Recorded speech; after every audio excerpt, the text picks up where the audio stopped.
En manchette aujourd'hui, nouvelle missive de Québec contre Ottawa pour la gestion du caribou et des plus importantes sont attendues dans la région. Le TVA Nouvelle Midi commence maintenant.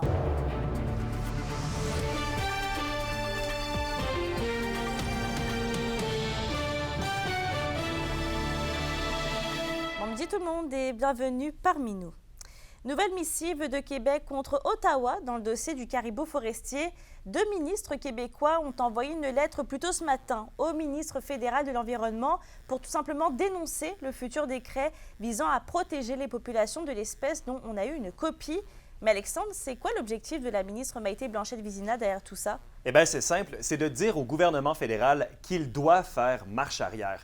Pour les ministres québécois de l'Environnement et des Ressources naturelles, l'adoption d'un tel décret, eh bien, ça pourrait provoquer des pertes d'emplois importantes. On parle d'un minimum de 2000 emplois. Si on suit aux chiffres dans la lettre, le décret d'urgence représente une baisse directe des possibilités forestières de 6,5 pour l'Abitibi-Témiscamingue, contrairement aux 4 qui avaient été évoqués la semaine dernière.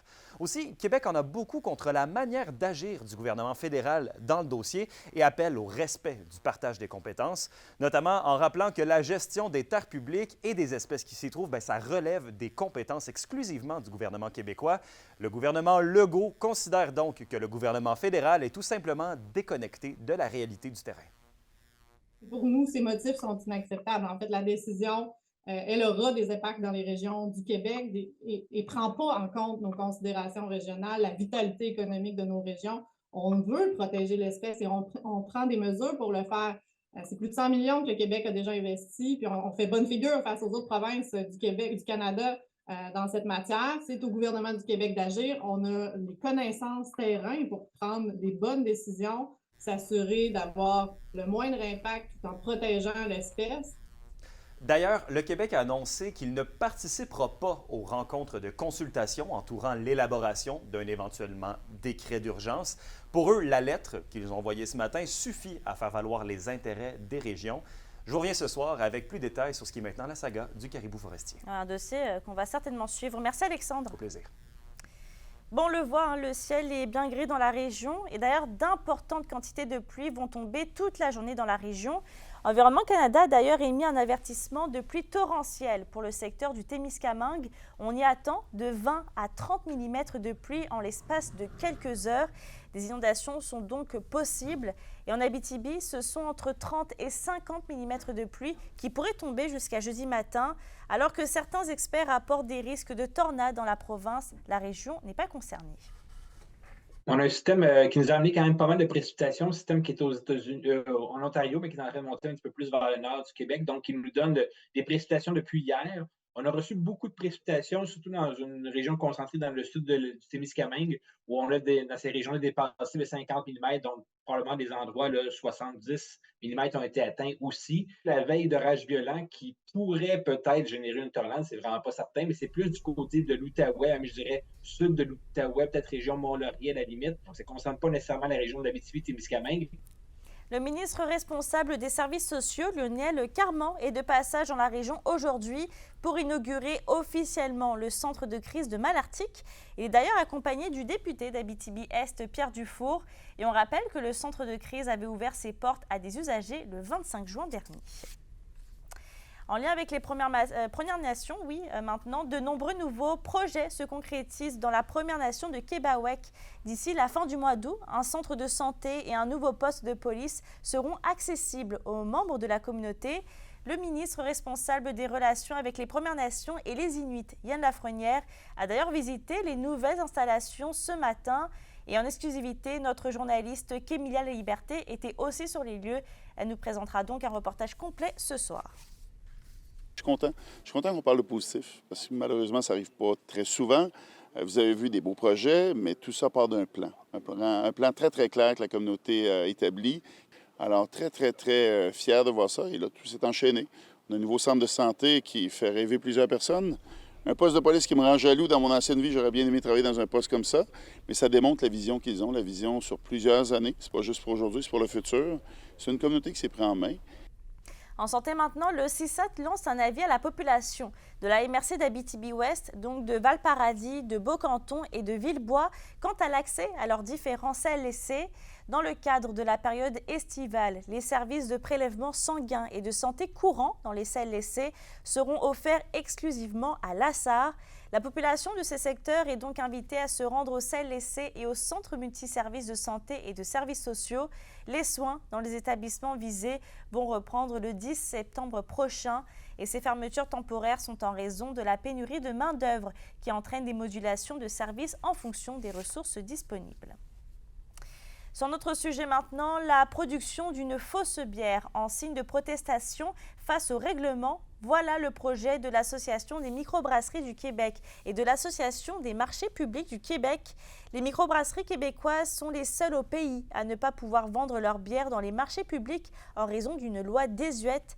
5 microbrasseries de l'Abitibi-Témiscamingue ne peuvent donc pas accéder aux 154 marchés publics reconnus au Québec, dont 7 qui sont situés dans la région.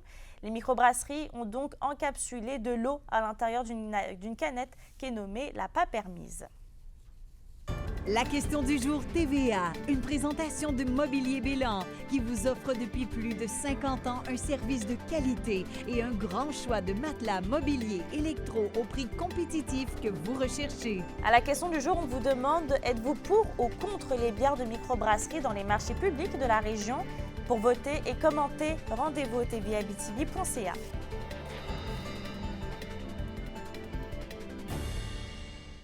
Les riverains du lac du Faux réclament une station de lavage d'embarcation. Ils étaient une vingtaine rassemblés ce matin sur les berges du lac pour assister à une présentation d'une station portative de la compagnie de Drummondville au Zéro.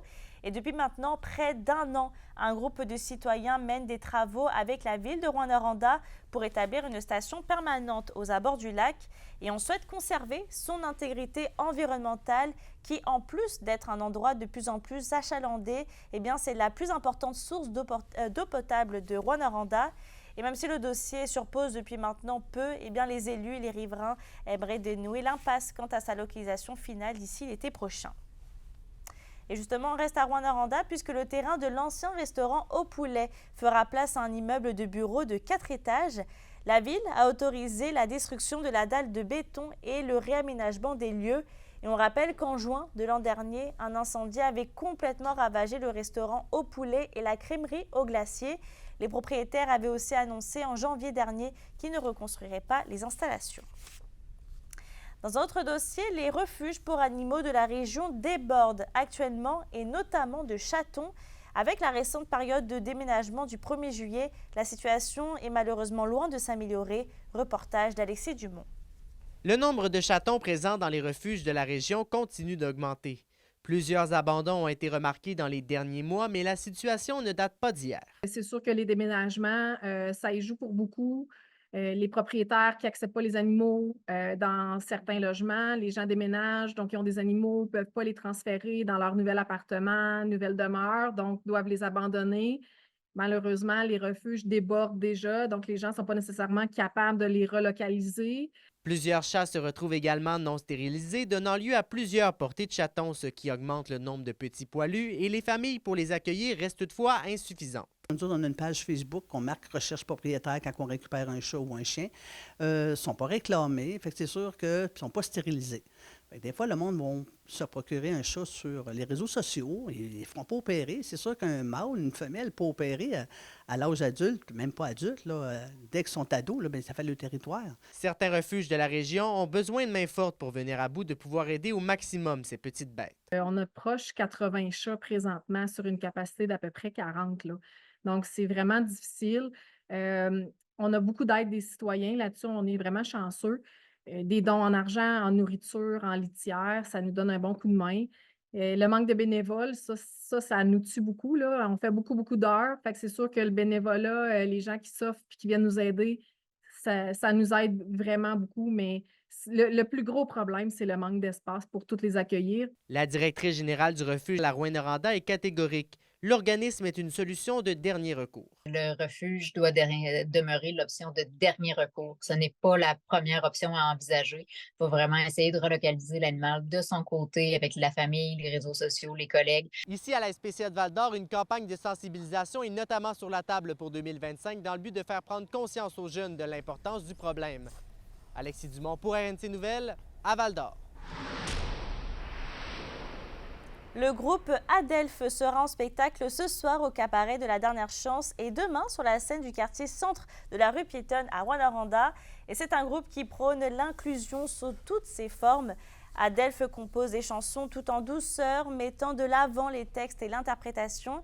Et pour ce soir, au cabaret de la Dernière Chance, les billets seront à 20 $ à la porte. Demain sur la rue piétonne, le spectacle est gratuit.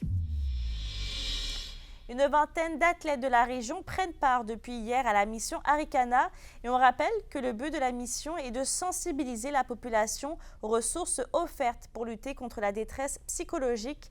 Les nageurs ont donc parcouru 78 km au total sur la rivière Arikana entre hier et aujourd'hui. Et les derniers kilomètres seront parcourus d'ailleurs ce midi entre la marina et le quai des Jardins d'Amos. Les citoyens sont donc invités à assister à l'arrivée des coureurs en plus de venir échanger avec eux. À la météo aujourd'hui, on le disait un peu plus tôt dans le bulletin, on s'attend à de la forte pluie avec des inondations possibles. Il y a également un avertissement de pluie au Témiscamingue. On aura donc pour aujourd'hui des averses avec un risque d'orage dans la région et un maximum de 19 et 20 degrés. Il y aura donc une accumulation de pluie allant jusqu'à 30 mm par endroit. Pour ce soir et cette nuit, c'est la même tendance avec risque d'orage et encore des averses. On s'attend à 5 à 20 mm sur tous les secteurs avec un minimum de 13 et 14 degrés. Bon, on l'a compris, soyez vigilants dans vos déplacements routiers aujourd'hui, puisqu'avec les fortes pluies, il pourrait y avoir des accumulations d'eau à certains endroits. Sur ce, je souhaite de passer une belle journée et on se retrouve au TVA de 17h58.